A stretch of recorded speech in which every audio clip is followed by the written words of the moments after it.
Bonjour les créatives, aujourd'hui c'est lundi et le lundi c'est carterie. Alors, aujourd'hui on va réaliser une petite carte toute simple mais qui a beaucoup d'allure. Pour ce faire, nous avons besoin d'un papier uni de 15 par 20, pardon, voilà. On a besoin de deux morceaux de papier clair de 14,5 par 6,5. Et on a besoin d'un morceau de papier uni, de nouveau de 5 par 5, d'un morceau de papier clair de 4,5 par 4,5 et d'un morceau de DSP de 4 par 4. Je me présente, je m'appelle Sandrine, je suis démonstratrice Stampin' Up. Je travaille avec les produits Stampin' Up depuis plus de 20 ans maintenant et j'ai le plaisir de vous montrer tout ce qu'on peut faire avec. Alors, pour cette petite carte, je vais vous montrer une technique pour utiliser votre coupe-papier, votre massicot différemment. Vous allez me dire, un coupe-papier, c'est fait pour couper et pour plier. Bah, aujourd'hui, on va l'utiliser pour faire un papier décor. Et vous allez voir comment. Je mets ça de côté. Donc, on va commencer par prendre notre grand papier de 15 par 20. Et nous allons venir faire dans le sens paysage. Donc, je rappelle, paysage, portrait. On va venir faire un pli à 3.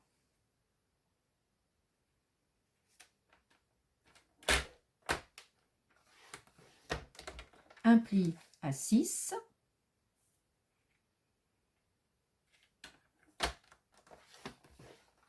Et un pli à 13.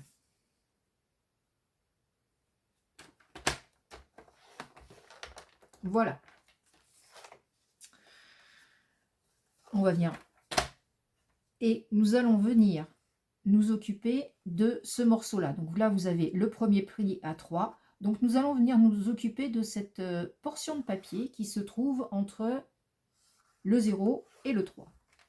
Pour cela, je garde mon curseur pour plier et je vais venir, alors, un morceau de papier brouillon, non, pas trop celui-là. Donc je prends un morceau de papier brouillon que je vais venir positionner au niveau de mon trait de 3. Voilà. Tout simplement pour que mon curseur, même si je dépasse un peu, ne vienne pas... Et je vais venir faire un pli tous les demi-centimètres. Voilà.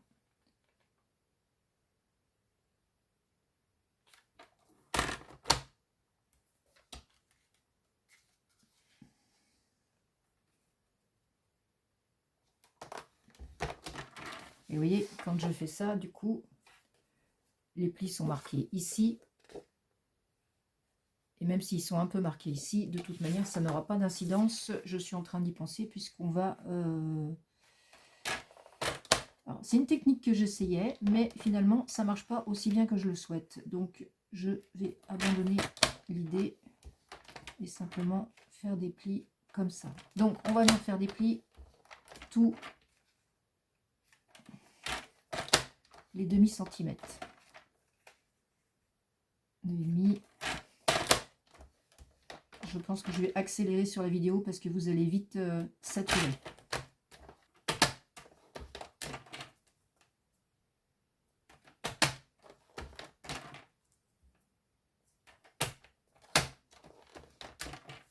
Une fois que vous arrivez au bout, on va faire un pli.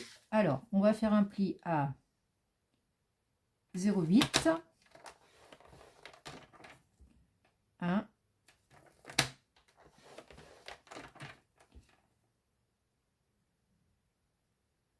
1,8,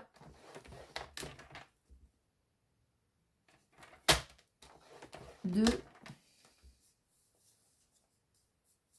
et 2,8. Voilà. Et maintenant, il ne va surtout pas falloir se tromper et bien plier sur le pli de 3.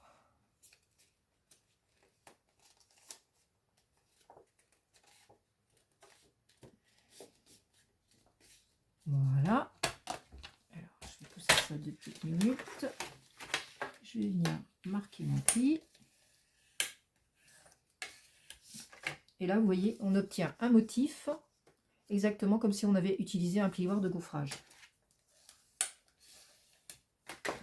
Et on va reproduire ce motif sur une des feuilles de papier blanc. Donc, comme elle va être comme ça, donc on va commencer en format paysage. Et pareil, on fait un pli toute la longueur, tous les 5 mm.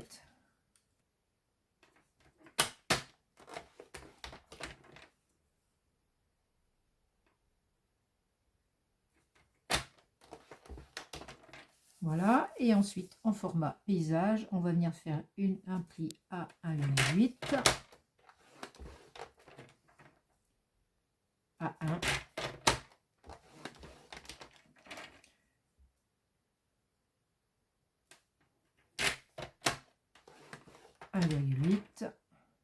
Le premier, j'ai dit 1,8, c'est pas 1,8, c'est 0,8. Hein, vous avez corrigé.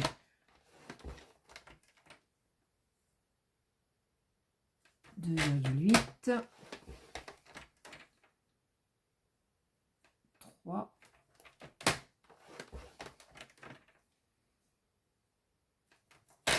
3,8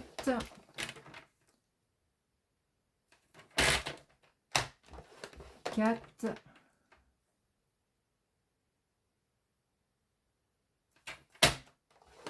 4,8 5 5,8 6 et on a fini. Voilà, et on obtient ce pattern là.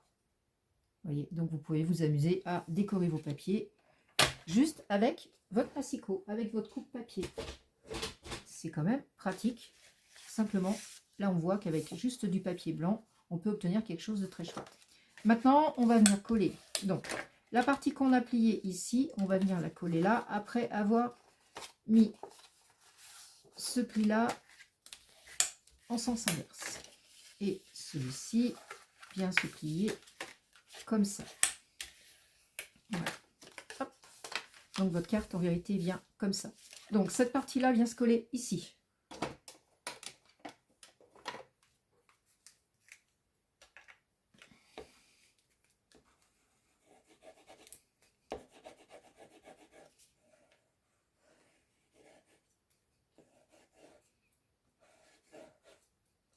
Je crois que là, cette fois-ci, ma colle, elle est au bout.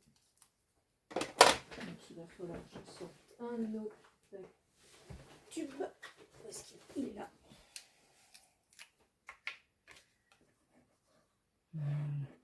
Ah, beaucoup mieux quand la colle est pleine.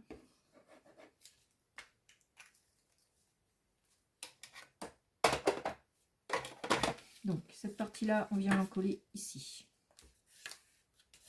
Voilà.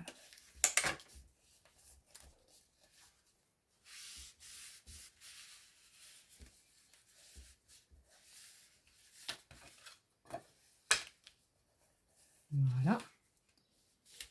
Ici, je marque bien mon pli. Et le papier blanc vient se positionner dessus.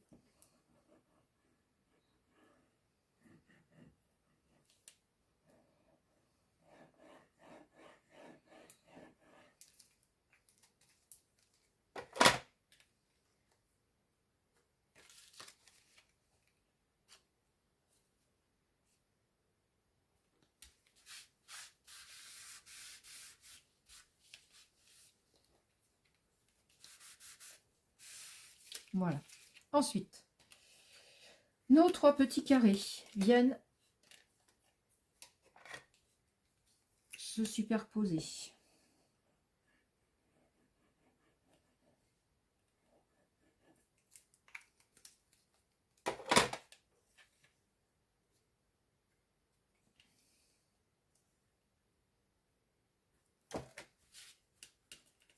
Ah, j'ai bougé, voilà. Comme ceci. Et celui-là bien se positionner.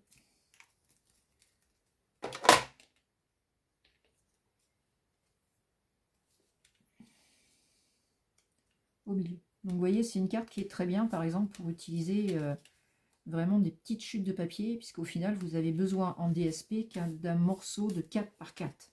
Donc c'est vraiment super. Alors, ce morceau-là va venir se positionner ici.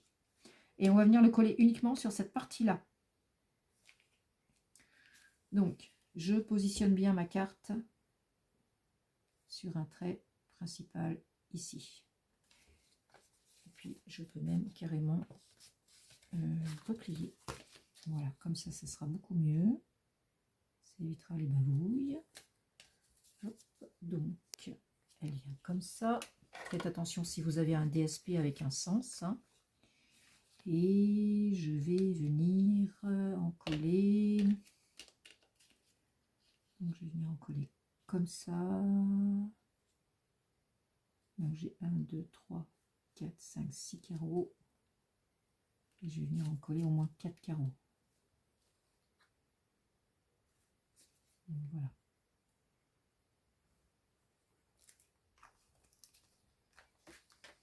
On ne pense pas assez à utiliser notre planche pour faire ce genre de choses. Vous voyez, et là, ça me permet de positionner ma petite carte vraiment bien droite, puisque je suis les lignes. Là, je suis les lignes, et là, je suis les lignes aussi. Voilà. Donc, comme ça, c'est nickel. Ma carte est bien posée droite. Et voilà, la carte se ferme comme ceci. Et quand on l'ouvre donc comme ceci, et on l'ouvre comme ceci. Voilà, elle se fait comme ça.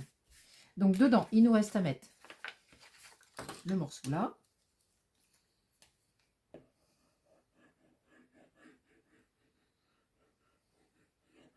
Alors, vous avez remarqué, je n'ai pas fait une carte de Noël.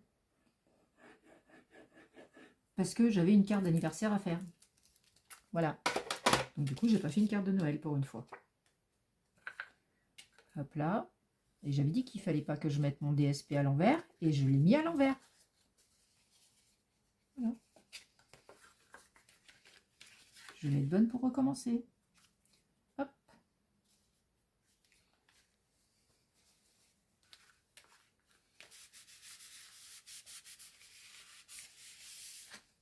Voilà, voilà. Alors, si je peux la mettre dans l'autre sens. Hein. Voilà. Donc, petite carte toute simple. Il me reste juste à rajouter un joyeux anniversaire. Donc, pour cela, je vais prendre les tampons qui sont ici. Hop. Donc, c'est la même collection. C'est Bouquet Amical. C'est la même collection que celle-là. Je prends... Alors, je vais prendre de l'encre. Je vais prendre un rose un peu plus soutenu. Je vais prendre le Melon Mambo.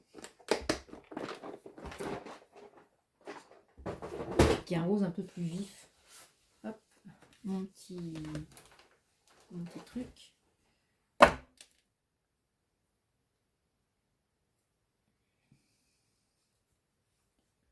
Voilà.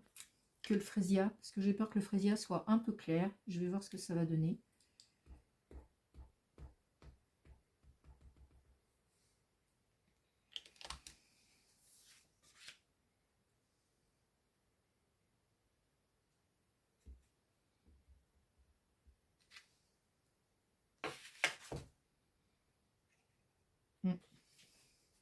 Je vais peut-être quand même essayer avec le frésia.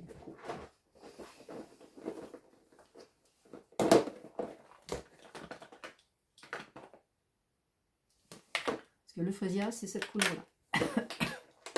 Pardon, je tout saute.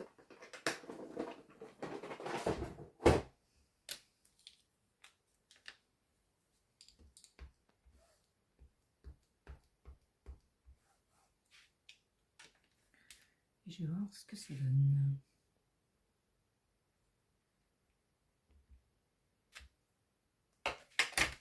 Oh, mais finalement, non, ça se voit bien. Bon, allez, on reste sur le frésia.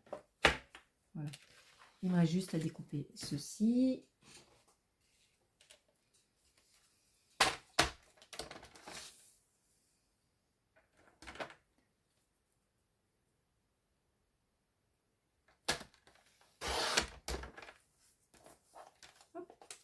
Celui-là, je vais le mettre de côté. Je m'en servirai pour une autre carte.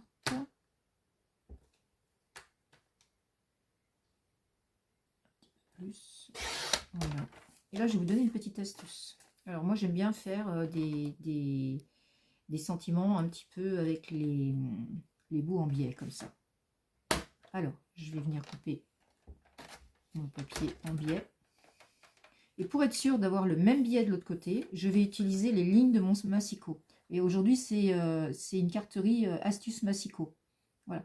Donc, je viens positionner ma ligne, mon bord de mon étiquette sur une ligne. Donc, le bord que j'ai coupé en biais. Hein. Et du coup, j'aurai exactement la même chose de l'autre côté. Voilà. Donc, comme ça, vous avez une étiquette qui est parfaite. Il ne nous reste plus qu'à la coller.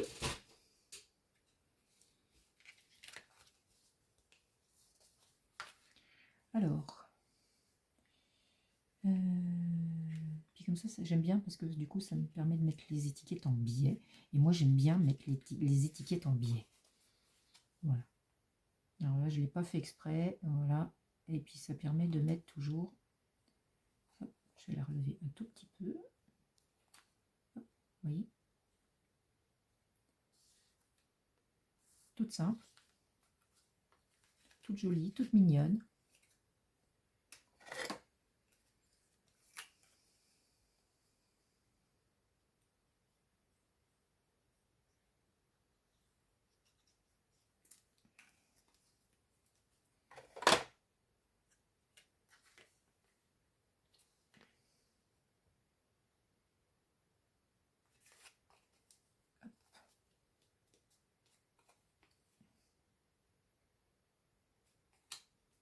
Voilà, impeccable.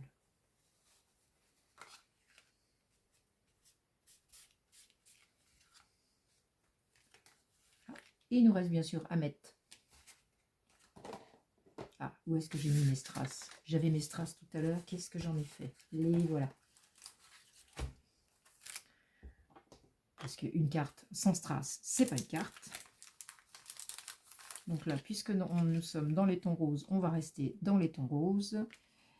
Et mon étiquette a légèrement bougé.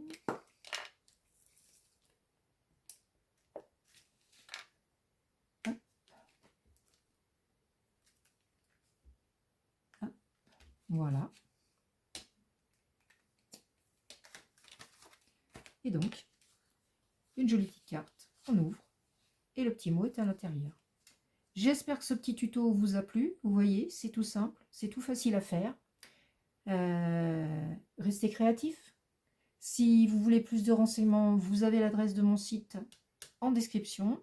Et puis, je vous dis à la semaine prochaine, ou peut-être un petit peu plus tard dans la semaine, si j'ai le temps de vous mettre un petit tuto supplémentaire. Je vous souhaite une bonne journée.